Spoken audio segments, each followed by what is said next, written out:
So the Pavo 20 Pro. This is the Mark 1, so it hasn't been upgraded. I don't think there's a lot of difference between the Mark 1 and the Mark 2.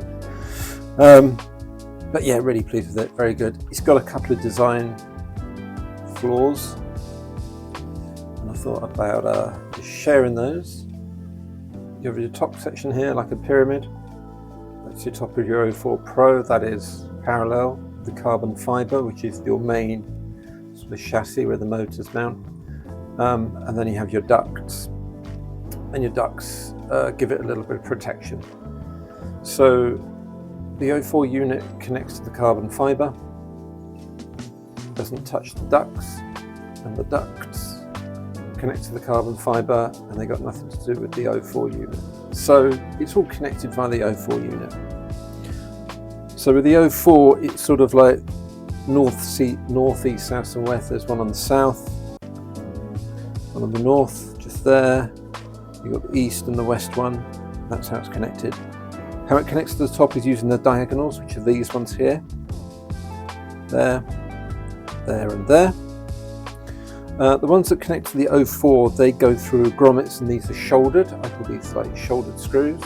So they aren't off the shelf ones, they're Pavo 20 ones, and you screw those in as hard as they go.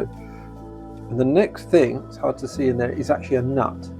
So you screw this in, you put the nut on place, and then it goes to a grommet, and inside the grommet is the PCB float controller. You just see it just there.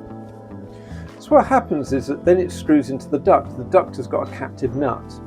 So you're going through a nut, going through a gummy, then going to another captive nut. So when you're tightening this up, you're sort of going against this second nut.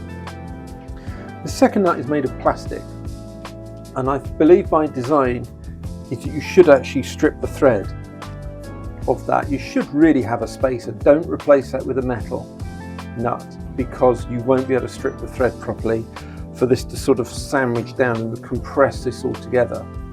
If you put a metal one in there, you'll tighten it up, but it still has to turn for you to screw into the duct. The duct has a captive nut. You can just about see it on the back of that there, right in there. That's a captive nut, which is the end of that screw. And that's where the problems come in, is that I felt I couldn't strip this nut, or it wasn't right that I should strip nuts. And that's the design that you should. Go through it, strip the nut, go through the gummies, and then tighten it against the ducts. And that's how it sort of sandwiches the two layers between the frame, the PCB board or the float controller, and the ducts. So you go from one side, from this side, to go for the carbon fibre to the 04, and then you go from this side, from the carbon fibre through the PCB gummies, and then onto the ducts, and that's how it joins together. So yeah, it took me a couple of crashes and a couple of bits of frustration to try and eliminate vibration. I also sort of taped, just electrician's tape there. Felt this was could have caused a bit of vibration.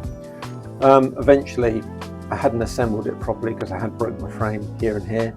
And the other thing is that I also broke a motor, which I got footage of me fixing as well. So this burnt out. I got a slight nut there that doesn't quite match all the others. There you go. So that's what I found with the 04 unit. The thing that I've added to this is I got a nice little housing to protect it, and also landing feet. I always felt my gyro wasn't calibrated, and to calibrate the gyro it's got to be flat. So if I put this feet like that, and the lipos fill in that gap there, it sits down and you can calibrate it through the OSD, and it I get a lot more sort of successful flights that way. There we go.